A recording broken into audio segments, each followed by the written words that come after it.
अगर आप UPSC preparation कर रहे हो तो आपका जो दिनचर्या है यानी जो आपका डेली रूटीन है वो एक आपका फिक्स रहना चाहिए। आपको उसमें ज़्यादा बदलाव नहीं करने हैं, लेकिन उन बदलाव को करने से पहले कई सारे टेस्ट एंड ट्रायल्स करने होंगे।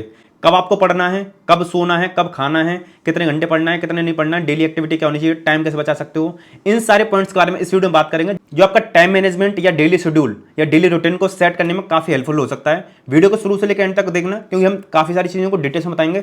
स्टार्ट करते हैं इस वीडियो को। जैन future officers, my name is Vijay Singh, welcome to KJ mission. तो देखिए यह जो वीडियो है ना, ये हमारा एसपीएस सीरीज का पार्ट 3 है। लास्ट ईयर हमने एक एसपीएस सीरीज स्टार्ट करी थी जिसमें हमने बोला था स्टूडेंट्स की लाइफ से रिलेटेड जो प्रॉब्लम होती हैं, पढ़ाई वाली प्रॉब्लम को तो हम दूर कर देते हैं, कोचिंग रिव्यू वाली प्रॉब्लम को भी दूर कर देते हैं, नोट्स रिव्यू वाली को भी कर देते हैं, गाइडेंस वाली को भी कर देते हैं, लेकिन उसके जो लाइफ से फिजिकल और मेंटल, इमोशनल, सेक्सुअल या साइकोलॉजिकल ये जो प्रॉब्लम होती है उनके बारे में बहुत कम बात करते हैं। तो उसके ऊपर हमने एक सीरीज बनाई थी, उसमें 2 पार्ट आ गए थे। पहले पार्ट में हमने बताया था कि 12 से 14 घंटे कैसे पढ़ सकते हो, हमारा खुद का टाइम रूटीन क्या था। दूसरा हमने बताया था डिस्ट्रैक्शन फ्री कैसे पढ़ सकते हो। तो इसमें बात करने वाले हैं time schedule, time routine, time management या टाइम टेबल के बारे में, जो भी आप समझो, यानी डेली रूटीन। तो डेली रूटीन में आखिर आपका होता क्या है? पहला आपका पढ़ाई होता है, दूसरा होता है आपका फिजिक्स से रिलेटेड यानी फिजिक्स यानी शरीर से रिलेटेड, तीसरा होता है आपका माइंड से रिलेटेड। एक एक करके हर एक फैक्टर के साथ बात करते हैं। सबसे पहले आपका पढ़ाई के बारे में बात कर ले रहे हैं। तो आपके मन में ये डाउट आता होगा कि आखिर पढ़ूं कितने घंटे। कई सारे टॉपर बोलते हैं 14 घंटे पढ़ा था मैं, 16 घंटे पढ़ा था। कई सारे टीचर बोलते हैं पढ़ते ही रहो, ये करते रहो, वो करते रहो। देखो हमेशा पढ़ाई डिपेंड करती है आपके पास समय कितना है। जैसे मान के चलो आपका अगले संडे टेस्ट है और उस टेस्ट में सिर्फ 2 यूनिट आ रही हैं, तो आप आज नहीं पढ़ोगे, आप पढ़ोगे फ्राइडे को या सैटरडे को। आपको पता होगा अगले संडे टेस्ट है लेकिन उसमें आपकी 20 यूनिट आ रही है, तो आप आज से पढ़ोगे। तो ये डिपेंडेंसी सिर्फ टाइम की होती है। बेसिक सी चीज समझ के चलो कि आप पढ़ते हो अपने टाइम के अकॉर्डिंग, आपके पास उस एग्जाम के लिए या उस टेस्ट के लिए कितना समय है। अगर आपके पास यूपीएससी में 1 साल का समय है तो आप अगर डेली के 8-9 घंटे पढ़ के चल रहे हो तो वो आपके लिए इनफ है। अगर 1 साल से कम का समय है, जैसे मान के चलो 6 महीने या 9 महीने का समय है, तो आपको थोड़े से घंटे बढ़ाने पड़ेंगे। 9 की जगह 10, 11, 12 घंटे करने पड़ेंगे। जब एग्जाम में 3 महीने 2 महीने बचते हैं तब आपको 12-12, 14-14 घंटे भी करने पड़ जाते हैं। ये टाइम तब बढ़ता है। अगर आपके पास 2 साल का समय है तो आप डेली के 6 घंटे भी पढ़ रहे हो तो भी आपके लिए इनफ है। ये जितने हम टाइम बता रहे हैं ना, यूपीएससी के एस्पेक्ट को ध्यान में रखते हुए बता रहे हैं। अगर आपके पास इससे ज्यादा समय है तो या तो उसको आप अपनी अर्निंग में लगाओ, कुछ स्किल सीखने में लगाओ, पैसे कमाने में लगाओ, हर एक चीज को थोड़ा सा सीखने में लगाओ, क्योंकि जो सीखता है वही आगे चल के जीतता है। अगर आपके पास 3 साल का समय है तो आप अगर अभी से यूपीएससी प्रिपरेशन कर रहे हो तो आपके लिए 4 घंटे का टाइम बहुत है। बात ये आती है कि आप कब सोते हो, कब जगते हो। तो देखो ये चीजें ज्यादा मैटर नहीं करती हैं, क्योंकि कुछ इंसान की प्रवृत्ति होती है, कुछ इंसान का नेचर होता है कि वो रात में जग सकते हैं। अच्छा, कुछ इंसान का नेचर होता है रात में नहीं जग पाते हैं। तो ये आपको खुद से जानना होगा। जो एसपीएस सीरीज यानी स्टूडेंट प्रॉब्लम सॉल्यूशन सीरीज का पार्ट 1 था, उसमें भी हमने बताया था आप जल्दी जगने वाले हो, 2-3 बजे जग जाते हो, या आप ऐसे स्टूडेंट हो जो मुर्गे की बाग पे जग जाते हो, या तीसरे आउल यानी रात की तरह जो स्टूडेंट है, तो आप उस वीडियो को ले रहे हो, हमने बताया था। लेकिन यहाँ पे समझने वाली बात है, जो चीज आपके फेवर में हो, जो नेचर आपको प्रवृत्ति फील कर रही हो, जो अच्छा फील करता हो, माइंड फ्रेश रहता हो, आप उसमें करो। लेकिन आप में से बहुत सारे ऐसे होंगे दिन में भी सो रहे हैं, रात में भी सो रहे हैं, तो हो सकता है आपको कुछ मेंटली या फिजिकली परेशानी हो सकता है आपका हीमोग्लोबिन कम हो सकता है आपके साथ आपका विटामिन की कुछ कमी हो सकता है विटामिन डी कम हो, विटामिन B12 कम हो। तो ये कुछ प्रॉब्लम्स हो सकते हैं जिनका आप टेस्ट वगैरह करा सकते हो। टेस्ट के लिए आप करा लेना, हीमोग्लोबिन चेक करा लेना, अपना ब्लड वगैरह चेक करा लेना, अपना ये भी चेक करा लेना विटामिन डी और विटामिन 12। अगर एक एक करके चेक कराओगे तो आपके काफी पैसे लग जाएंगे, लेकिन आप कंप्लीट पैकेज करा लेना, कहीं से भी आपको मिले तो वो काफी सही पड़ेगा। तो हम आपको ये बताना चाह रहे हैं कि आपका फिजिकली भी प्रॉब्लम हो सकती है, तो आप अपने हिसाब से चेक करो चीज को। लेकिन समझने वाली बात यह है, चाहे आप 2024, 25, 26 कभी के लिए भी तैयारी कर रहे हो, यूपीएससी का जो लेवल है बढ़ता हुआ जा रहा है, उसके हिसाब से आपको अपने आप को अलाइन करना है, उसको अपने हिसाब से ढालना है। ढालोगे कैसे? उसमें 2 चीज मायने रखती हैं। आप कितनी अच्छी क्वालिटी का कंटेंट पढ़ रहे हो और कितना टाइम उसमें दे रहे हो। टाइम तो आप मैनेजमेंट कर लोगे इस वीडियो के थ्रू, लेकिन आप यूपीएससी के लेवल को मैच कर भी पा रहे हो या नहीं कर पा रहे हो। तो आप अगर सेल्फ स्टडी कर सकते हो तो बहुत बढ़िया, अदरवाइज हम आपको रिकमेंड करेंगे कोई एक अच्छी कोचिंग ज्वाइन कर लो, लेकिन वो कोचिंग बहुत ज्यादा महंगी भी ना हो, अफोर्डेबल हो। तो आप अगर हमसे पूछोगे तो हम आपको PWLAS को रिकमेंड करेंगे। और सबसे बढ़िया बात पता है क्या है? अभी आपके लिए एकदम बेस्ट टाइम है इसको परचेस करने के लिए, क्योंकि सपना देखने की आजादी कैंपेन के through 77th of independence day के मौके पर 20 अगस्त तक अपने सारे कोर्सेज पर काफी हेवी डिस्काउंट प्रोवाइड किया है। इनके जीएस के कोर्सेज को सिर्फ आप 8,000 और 10,000 में परचेस कर सकते हो 2024-25 के लिए। और ऑप्शनल कोर्सेज में भी इन्होंने काफी हेवी डिस्काउंट प्रोवाइड किया है। आप जानते हो ऑप्शनल का कितना बड़ा इंपॉर्टेंस होता है। और सीसेट के कोर्स को भी सिर्फ आप 4,000 में ले सकते हो। अगर आप हमारे चैनल का कोड इस्तेमाल करोगे KGM, तो आपको 500 रुपए का एक्स्ट्रा डिस्काउंट मिलेगा। और आपके लिए ये परफेक्ट टाइम है अपनी प्रिपरेशन को स्टार्ट करके अपने IAS और IPS का जो भी आपका सपना है उसकी शुरुआत करने के लिए। और PW उसमें आपकी काफी हेल्प कर सकता है, क्योंकि यहाँ पे काफी अफोर्डेबल प्राइस पर इतना अच्छा गाइडेंस, इतने अच्छे टीचर्स, नोट्स वगैरह हर एक चीज आपको प्रोवाइड की जा रही है। इसके बारे में पहले भी हम कई बार आपको बता चुके हैं। आपको इनका प्रीमियम कंटेंट चाहिए जिसमें इनकी जो बुक्स हैं वो मेंटरशिप, टेस्ट सीरीज और आंसर राइटिंग ये सब कुछ चाहिए, तो आपको 5,000 रुपये एक्स्ट्रा देके इनका सेलेक्ट हिस्ट्री भी परचेस कर लेना चाहिए, जो आपके लिए काफ़ी बेनिफिशियल होगा। हमने लिंक डाल दिया है डिस्क्रिप्शन में, आप उनको जरूर चेकआउट करना। और ये काफ़ी अच्छा मौका है, इस टाइम पर आप इस कोचिंग से ज्वाइन हो सकते हो और अपनी प्रिपरेशन को काफ़ी अच्छे से कर सकते हो।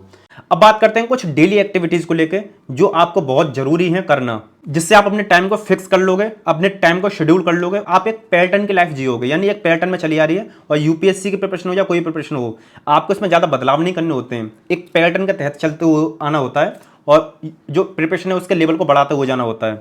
तो इसमें हम 5 पॉइंट बताने वाले हैं जो डेली एक्टिविटीज में आपको फॉलो करने हैं। पहली चीज जो करनी है, जो सबसे इंपॉर्टेंट है और सबसे सिंपल चीज है, लेकिन आप में से कोई भी नहीं करता है लेकिन करनी है, वो ये कि आपको टाइम पर उठना है, टाइम पर जगना है, टाइम पर खाना है, टाइम पर पीना है। ये 3 चीज आपने अगर सेट कर ली तो आप डिसिप्लिन में 50% पड़ गए हो, यानी आपने अपना 50% डिसिप्लिन पूरा कर लिया है। आपको अगर बोलें कि आप पूरे 365 दिन एक टाइम पर पानी पियो, आप नहीं पी सकते हो। सबसे इंपॉर्टेंट पता है इसमें से क्या है? आपका टाइम पर सोना और टाइम पर जगना। अगर आप इसको नहीं करते तो आपका जो सोने की साइकिल है वो काफ़ी खराब हो जाती है। तो आपको ये चीज़ समझ के चलनी पड़ेगी। आज अगर आप लेट सो रहे हो तो आपका कल का दिन इंपैक्ट होगा, फिर वही आप मोबाइल वगैरह देखने लग जाओगे, कल का पूरा दिन बिगाड़ोगे, फिर रात को बिगाड़ोगे, फिर अगले दिन का मॉर्निंग ऐसे जाएगी और आपका दिमाग तबाह हो जाएगा। आप में से जो पॉजिटिव अप्रोच वाले स्टूडेंट होंगे वो ये सोचेंगे एक दिन को 4 हिस्से में डिवाइड कर दे रहा हूँ 6-6 घंटे के हिसाब से। अगर मेरा कोई एक स्लॉट खराब हो जा रहा है तो बाकी के 18 घंटे तो हैं, अगर मेरे 2 स्लॉट खराब हो जा रहे हैं तो बाकी के 12 घंटे तो हैं। तो इस अगर आपके पास एक स्लॉट ही बच रहा है 6 घंटे का, तो उसमें भी आप जितना पढ़ सकते हो, जितना कर सकते हो, वो चीज़ करने की कोशिश करो। दूसरी जो एक्टिविटी करनी है वो करनी है आपको अपने मोबाइल का एक टाइम सेट कर देना है कि मुझे इस पर देखना है। और सबसे इंपॉर्टेंट चीज़, आपको मोबाइल देखना ही क्यों है? जो चीज़ आपकी लाइफ में आपको आगे नहीं बढ़ा रही है, जो आपके एम्स में आपको आगे नहीं पहुंचा रही है, तो आप उसके लिए काम मत करो, आप उस पर अपना समय मत दो।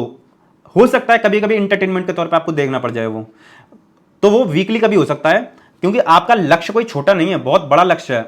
और अगर आप मोबाइल से या लैपटॉप से या आईपैड से स्टडी भी करते हो, ऑनलाइन स्टडी करते हो, तो उसका भी एक टाइम फिक्स रहना चाहिए। और टाइम आपका शेड्यूल में ही हो कि अगर मैं इस घंटे पॉलिटिकल लेक्चर देखूंगा तो सिर्फ इस घंटे ही देखूंगा, ये नहीं कि उसके बाद में ये देखने लगे वो देखने लगे। बहुत सारी चीजें, क्या क्या नाम लेकर बताएं आपको, तो दूसरा वाला सेट कर रखना। तीसरा इंपॉर्टेंट पॉइंट है वो आपका फिजिकल फिटनेस। फिजिकल फिटनेस के लिए अपने आपको अपने शरीर को सही रखने के लिए आप कुछ भी कर सकते हो। हम 5 पॉइंट बताते हैं, कुछ भी कर सकते हो। रनिंग कर सकते हो, रनिंग नहीं कर सकते तो डेली टहल सकते हो, वॉकिंग कर सकते हो, वो भी नहीं कर सकते तो आप एक्सरसाइज कर सकते हो अपने घर पे, जिम जा सकते हो, योगा कर सकते हो। ये 5 चीज में से कुछ भी एक चीज कर लो जो आपके बॉडी को फिट रखती है। जीता तो क्या है, कोई भी जीता है, लेकिन एक आपका अच्छा शरीर रहना चाहिए। फिटनेस आपकी सबसे इंपॉर्टेंट चीज है। आप अभी अगर आप फिजिक को, अपने शरीर को अभी जितना अच्छा रखोगे वो आपको अभी भी रिजल्ट देगा और लॉन्ग लास्टिंग देगा। चौथा जो इंपॉर्टेंट पॉइंट है वो है आपका मेंटल फिटनेस को लेकर। मेंटल फिटनेस के तौर पे आप डेली मेडिटेशन कर सकते हो, कोई भी मेडिटेशन कर सकते हो, 10 मिनट, 15 मिनट, 4-5 तरीके के मेडिटेशन होते हैं। आप इनके बारे में थोड़ा सा देखो, थोड़ा सा आप ग्रेटिट्यूड भी दिखा सकते हो भगवान को, पूजा वगैरह कर सकते हो, मंदिर जा सकते हो, या आपको जो चीज़ करने में मन करता हो, हॉबी वगैरह को फॉलो कर सकते हो, विजुअलाइजेशन को फॉलो कर सकते हो, सेल्फ टॉक को फॉलो कर सकते हो। ये आपको मेंटल पीस देता है। आपके जो अच्छे दोस्त हों जिनसे बात करने में आपको वाकई में मन करता है, उनसे बात कर सकते हो, डेली बात कर सकते हो। या डेली बात करने से थोड़ी सी टॉक्सिसिटी आ जाती है, बात करने में मज़ा भी नहीं आता है। हम ये बोलेंगे 3-4 दिन या वीकली बात करो, वो ज़्यादा ठीक रहेगा। कुछ आपका ग्रोथ हो, उसमें कुछ बातें कर सकते हो। यूपीएससी का जो टाइम है ना, वो आपको उसी हिसाब से देना जो हमने आपको आगे बताया। जितना एग्जाम पास आते हुए जा रहा है उतना सीरियसनेस बढ़ाना है, लेकिन पूरे टाइम सीरियस रहोगे तो एग्जॉस्ट हो जाओगे। 5वां जो पॉइंट है वो है सबसे इंपॉर्टेंट पॉइंट। आपके पास 7 दिन है, आप उन 7 दिन में से 6 दिन अपना प्रोडक्टिव रखो, जो आपको एकदम शानदार तरीके से रखना है। ऐसा रखना है कि उनसे बढ़िया आप नहीं कर सकते थे। लेकिन जो 7वां दिन है उसमें आप एक छोटा सा ब्रेक लो। उस ब्रेक में क्या करो, जो आपने पूरे सप्ते पढ़ाई करी है उसका एक रिवीजन कर सकते हो, 2, 3, 4, 5, 6 घंटे जितना भी आपको करना हो। एक कोई अच्छी मूवी देख सकते हो, बाहर मूवी देखने जा सकते हो, या आपका कोई रिलेशनशिप हो तो उसमें ज़्यादा समय दे सकते हो, मिल सकते हो। या आप ये कर सकते हो कि कहीं पे आपकी कुछ हॉबी, आप हॉबी को फॉलो कर सकते हो, या कहीं पर ट्रैवलिंग करनी हो वो कर सकते हो। लेकिन ये चीज़ भी आपको तब समझनी होगी कि आपके पास एग्जाम में कितना समय है। जैसे हम भी आपके लिए ये सब वीडियोस बना रहे हैं तो हमें पता है हमारे एग्जाम में कितना समय है, हम कितना समय आपको दे रहे हैं। तो ये चीज़ें हमें पता है, लेकिन कुछ चीज़ें अर्निंग के लिए भी मैनेज करनी पड़ती हैं, तो वो दूसरा वाला केस भी हमारे साथ। अब बात करते हैं आपको अपने टाइम टेबल को कैसे सेट करना है। देखो, आपके पास अगर 1 साल का समय है, 1 साल का समय, तो आपके लिए 8 से 9 घंटे का टाइम बहुत है। 8 घंटे पढ़ाई करो, 1 घंटे रिवीजन करो। 8 घंटे पढ़ाई में क्या करना है, 3 घंटे तो पढ़ो कोई जीएस का subject, history, geography, economy, polity, इनमें से कोई उठा लो। फिर 2 घंटे पढ़ो करंट अफेयर अपना, है ना, 2 घंटे या 1 घंटे आपका करंट अफेयर बहुत रहेगा। उसके साथ में फिर एक और चाहो तो जीएस का सब्जेक्ट, दूसरा जीएस का सब्जेक्ट उठा लो, हिस्ट्री, ज्योग्राफी, इकोनॉमी, पॉलिटी, इनमें से कोई एक। जब ये पूरे हो जाते हैं तो बाकी वाले सब्जेक्ट हो उठाने लग जाना, एनवायरमेंट हुआ, साइंस एंड टेक्नोलॉजी हुआ, या मेंस का जो सब्जेक्ट हो वो उठा लिए, या आंसर राइटिंग वगैरह उठा लिए धीमे धीमे। तो आप समझ के चलो 3 घंटे का स्लॉट बनाना है। दूसरा भी आपको एक 3 घंटे का या 2 घंटे का स्लॉट बना सकते हो, और एक आपको ऑप्शनल का स्लॉट बनाना है, उसको भी आप 2 से 3 घंटे का बना सकते हो।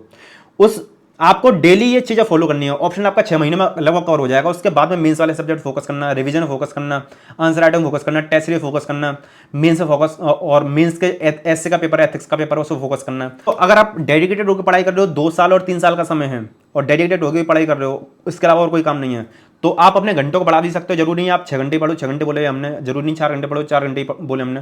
ये डिपेंड करता है आप डेडिकेटेड होकर पढ़ाई कर रहे हो क्या। ये डिपेंड करता है कि आप कितने वीक हो, आपके कंसेप्ट कितने वीक हैं। आई थिंक आप इस चीज़ को समझ गए होंगे। ये वीडियो अगर आपके लिए जरा भी हेल्पफुल रही हो, थोड़ा सा भी आपको प्लस पॉइंट कुछ लगे हो, तो वीडियो को लाइक कर दो, चैनल को सब्सक्राइब करो। हम कोशिश करते हैं एक अच्छा कंटेंट आपको प्रोवाइड करें, और शेयर जरूर करना मेरे फ्रेंड्स के साथ में। लेफ्ट वाले वीडियो क्लिक करके जो एसपीएस सीरीज का पार्ट 1 है और पार्ट 2 है, आप उसको जरूर चेकआउट कर सकते हो। एसपीएस सीरीज है, इंटरेस्ट वाली वीडियो क्लिक करके 2024-25 के लिए जो अदर गाइडेंस स्टडी वाली वीडियोस हैं, आप उनको चेकआउट कर सकते हो। स्मार्ट स्टडी के लिए हमारे बाहुली कोर्स को चेकआउट कर सकते हो। सारे इंपॉर्टेंट लिंक, पीडब्ल्यू का लिंक हमने डिस्क्रिप्शन में दे रखा है। चलिए मिलते हैं नेक्स्ट वीडियो में। इस वीडियो को समाप्त करते हैं। जय हिंद।